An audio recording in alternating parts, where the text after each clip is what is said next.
എല്ലാ നല്ലവരായ കൂട്ടുകാർക്കും മറ്റൊരു വീഡിയോയിലേക്ക് ഹാർദവമായ സ്വാഗതം.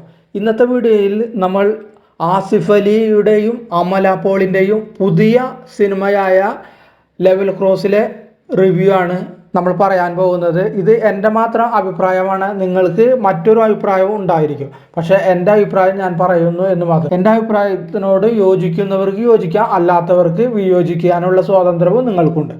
അപ്പോൾ നമുക്ക് നേരിട്ട് റിവ്യൂയിലേക്ക് പോവാം. അതായത് അർഫാസ് അയ്യൂബിൻ്റെ സംവിധാനത്തിലാണ് ലെവൽ ക്രോസ് എന്ന സിനിമ ഒരുക്കിയിരിക്കുന്നത്. അതായത് അർഫാസ് അയ്യൂബ് എന്നാൽ ജിത്തു ജോസഫിൻ്റെ പ്രധാന സംവിധാന സഹായിയും ശിഷ്യനുമാണ്. ആദം അയ്യൂബാണ് ഈ സിനിമയുടെ സംഭാഷണങ്ങൾ ഒരുക്കിയിരിക്കുന്നത്. അഭിഷേക് ഫിലിംസിൻ്റെ ബാനറിൽ രമേഷ് പിള്ളയാണ് ലെവൽ ക്രോസ് എന്ന ഈ സിനിമ നിർമ്മിച്ചിരിക്കുന്നത്. ഈ സിനിമ ടുണീഷ്യയിൽ ഷൂട്ട് ചെയ്ത ആദ്യ ഇന്ത്യൻ ചിത്രമാണ് ലെവൽ ക്രോസ്. അതിൽ മണൽക്കാറ്റും കുന്നിൻ ചെരുവിലെ തണുപ്പും പ്രേക്ഷകരിൽ എത്തിക്കാനായിട്ട് നമ്മുടെ ക്യാമറമാൻ, അതായത് അപ്പു പ്രഭാകർ എന്ന ക്യാമറമാൻ നന്നായിട്ട് ശ്രമിച്ചിട്ടുണ്ട്.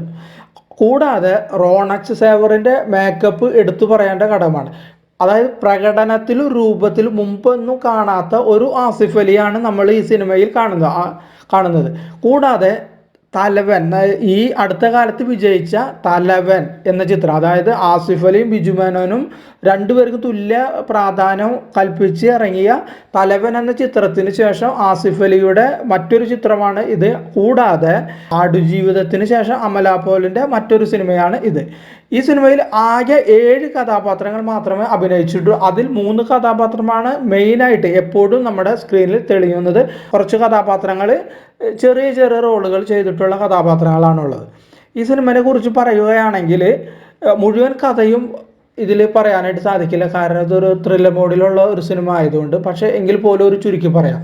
അതായത് പ്രത്യേകിച്ചൊരു കാലമോ സമയമോ പറയാതെ തീർത്തും വ്യത്യസ്തമായൊരു ലോകം ആണ് ലെവൽ ക്രോസിൽ അവതരിപ്പിക്കുന്നത്. അതായത് ഒരു പ്രദേശത്തിൻ്റെ പേര് പറയുന്നില്ല ഈ സംവിധായകൻ. അതുകൂടാതെ ഇതിൻ്റെ സമയം എന്നാണ് ഈ സിനിമയുടെ സമയം. ഒരു സിനിമ എടുക്കുമ്പോൾ നമുക്ക് 2010 അങ്ങനെയുള്ള കാലഘട്ടങ്ങളും ഉണ്ടാവില്ല, ആ കാലഘട്ടങ്ങളും പറയുന്നില്ല.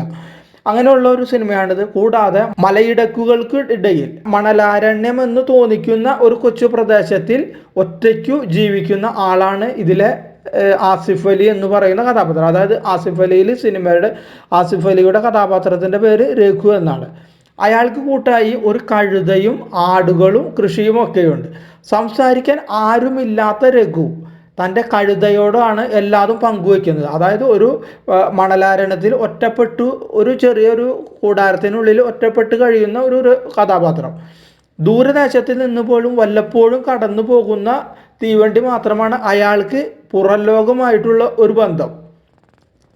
ആരും വരാനില്ലെങ്കിലും വണ്ടികൾ ഒന്നും കടന്നു പോകാനില്ലെങ്കിലും എന്നും പുലർച്ചെ 4:15 ഈ രഘു എന്ന് പറയുന്ന കഥാപാത്രം മുഷിഞ്ഞ യൂണിഫോം ഇട്ട് ആ ലെവൽ ക്ലോസിൽ കാവലിരിക്കും.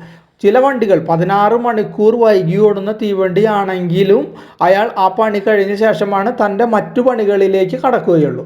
രഘുവിൻ്റെ ജീവിതത്തിനിടയിലേക്ക് ഒരു നാൾ അപ്രതീക്ഷിതമായി ചെതാലി എന്ന കഥാപാത്രം വരുന്നതോടുകൂടി ലെവൽ ക്രോസിൻ്റെ കാണാപ്പുറങ്ങളിലാണ് പ്രേക്ഷകർ പിന്നെ മനസ്സിലാക്കുന്നത്. രഘുവായി വേഷമിട്ട ആസിഫ് അലി നന്നായിട്ട് ചെയ്തിട്ടുണ്ട് നമ്മൾ പറഞ്ഞു. അതുകൊണ്ട് അമല പോളാണ് ചെതാലിയായി കഥാപാത്രമായിട്ട് വരുന്നത്. എന്നിട്ട് ചെതാലി അവളുടെ കഥ രഘുവിനോട് പറയുന്നു. കുറച്ച് കഴിയുമ്പോൾ കഥ ഇങ്ങനെ മുമ്പോട്ട് പോകുമ്പോൾ ചെതാലിയെ അന്വേഷിച്ച് മറ്റൊരാൾ വരുന്നുണ്ട്. അയാൾ വേറൊരു കഥ ആണ് ചെതാലിയെക്കുറിച്ച് രഘുവിനോട് പറയുന്നത്. സിനിമയുടെ അവസാന ഭാഗത്താണ് നമുക്ക് മനസ്സിലാക്കുന്നത് ആര് പറഞ്ഞ കഥയാണ് ശരി എന്നുള്ളത്. അതുകൂടാതെ രഘുവിനും ഒരു ബാക്ക്ഗ്രൗണ്ട് സ്റ്റോറി ഉണ്ട്, എങ്ങനെയാണ് രഘു ഈ പ്രദേശത്ത് എത്തിപ്പെട്ടത് എന്നുള്ളത്. അപ്പോൾ ഇത്രയുമാണ് സിനിമയുടെ ഒരു കഥാതന്തു എന്ന് പറയുന്നത്.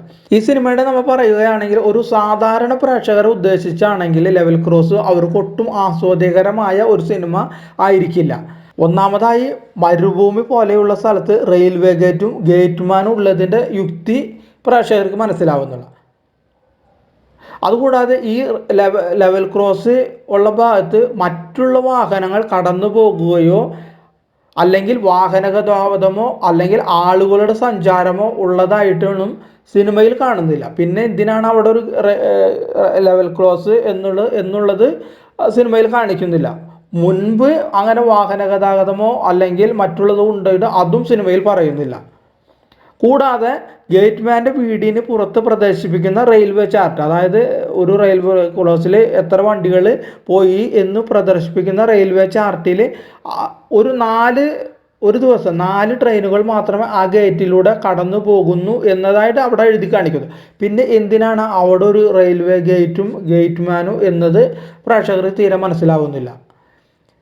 പിന്നെ അതുകൂടാതെ ഇവിടെ പുറത്തു നിന്ന് ഷറഫുദ്ദീൻ എന്ന ഒരു കഥാപാത്രം മാത്രമാണ് അവിടേക്ക് വരുന്നത്. പക്ഷെ അവനെ കൊണ്ടുവരാൻ ഒരു വാഹനവും വരാത്തതിനാൽ, അല്ലെങ്കിൽ അവൻ അവിടെ എങ്ങനെ എത്തുമെന്നും വ്യക്തമല്ല. ഒരു വിശാലമായ മരുഭൂമിയാണ് അത് നമ്മളെ കാണിക്കുന്നത്. കൂടാതെ മറ്റൊരു കാര്യം പറയാനുള്ളത്, നമ്മൾ ഒരാളുടെ ഐഡൻറ്റിറ്റി ഒരു സ്ഥലത്ത് ഒളിച്ചു താമസിക്കുമ്പോൾ ചുരുങ്ങിയത് ഏജ് റിലേഷനെങ്കിലും വേണം. ഉദാഹരണത്തിന് 30 വയസ്സായ ഒരാൾ 60 വയസ്സുകാരൻ്റെ ഐഡൻറ്റിറ്റിയിൽ ഒളിച്ചു താമസിക്കുന്നതിൻ്റെ യുക്തി നമുക്ക് ഒരിക്കലും മനസ്സിലാവാം. 30 വയസ്സ് എന്ന് പറയുന്ന ഒരാൾ മറ്റൊരു 30 വയസ്സുകാരൻ്റെ ഐഡൻറ്റിറ്റി ഒഴിച്ചു കഴിച്ചാൽ സാമാന്യ യുക്തി നമുക്ക് മനസ്സിലാക്കാം. കാരണം മറ്റുള്ളവർക്ക് പെട്ടെന്ന് കണ്ടുപിടിക്കാൻ പറ്റില്ല എന്ന് നമുക്ക് മനസ്സിലാക്കാം. ഇത് 30 വയസ്സുകാരൻ 60 വയസ്സുകാരൻ്റെ ഐഡൻറ്റിറ്റിയിൽ ഒളിച്ചു താമസിച്ചതിൻ്റെ യുക്തി നമുക്ക് മനസ്സിലാവും. കൂടാതെ ഈ സിനിമ ഒരു ഫിലിം ഫെസ്റ്റിവലെല്ലാം നന്നായിട്ട് കളിക്കുമായിരിക്കും. പക്ഷെ ഒരു സാധാരണ പ്രേക്ഷകന് ഇഷ്ടപ്പെടാനുള്ള ഒരു വിഭാഗങ്ങളും ഈ സിനിമയിൽ ഉള്ളതായിട്ട് എനിക്ക് തോന്നിയിട്ടില്ല. ഇത് എൻ്റെ അഭിപ്രായമാണ്, നിങ്ങൾക്ക് മറിച്ച് തോന്നാം. പക്ഷേ മറ്റൊരു കാര്യം എന്ന് വെച്ചാൽ അമല പോൾ, അത് വീണ്ടും പറയുന്നു, അമല പോളിൻ്റെ നല്ല അഭിനയമായിട്ടുണ്ട്. ആസിഫ് അലി നല്ല രീതിയിൽ അഭിനയിച്ചിട്ടുണ്ട്. അതായത് ഷറഫുദ്ദീനും അവന് 2 കഥാപാത്രങ്ങളായിട്ടുണ്ട്, അവരും നല്ല രീതിയിൽ അഭിനയിച്ചിട്ടുണ്ട്. അതായത് ഫ്രെയിം വർക്ക്, BGM അതുപോലെയുള്ള കാര്യങ്ങളൊക്കെ നന്നായിട്ട് വർക്ക് ചെയ്തിട്ടുണ്ട് സിനിമയിൽ. പക്ഷേ ഇതിലൊരു കഥാതന്തു അല്ലെങ്കിൽ അതിൻ്റെ കഥയ്ക്ക് പറ്റിയ ഒരു പോരായ്മയാണിത്. ഒരു ത്രില്ലർ മോഡിലുള്ള ഒരു സിനിമയാണോ എന്ന് ചോദിച്ചാൽ ഒരിക്കലും അങ്ങനെ പറയാൻ കഴിയില്ല. ഒരു ത്രില്ലർ മോഡ് സിനിമ എന്ന് വെച്ചാൽ നമുക്ക് മനസ്സിലാവും, ഒരു സീൻ കഴിയുമ്പോൾ അടുത്ത സീൻ ഉദ്വേഗജനകമായിരിക്കും, എന്താണ് ഇനി സംഭവിക്കുക എന്നുള്ളത്. ഇതിൽ അങ്ങനെ ഒരു ഉദ്വേഗജനകമായ ഒന്നും ഈ സിനിമയിലില്ല. അപ്പോൾ ഇത്രയുമാണ് എനിക്ക് ഈ സിനിമ കണ്ടിട്ട് തോന്നിയ കാര്യങ്ങൾ. ചിലപ്പോൾ നിങ്ങൾക്ക് മറ്റു രീതിയിലായിരിക്കും തോന്നുക. അപ്പോൾ ഈ വീഡിയോ കണ്ട എല്ലാവർക്കും നന്ദി, നമസ്കാരം.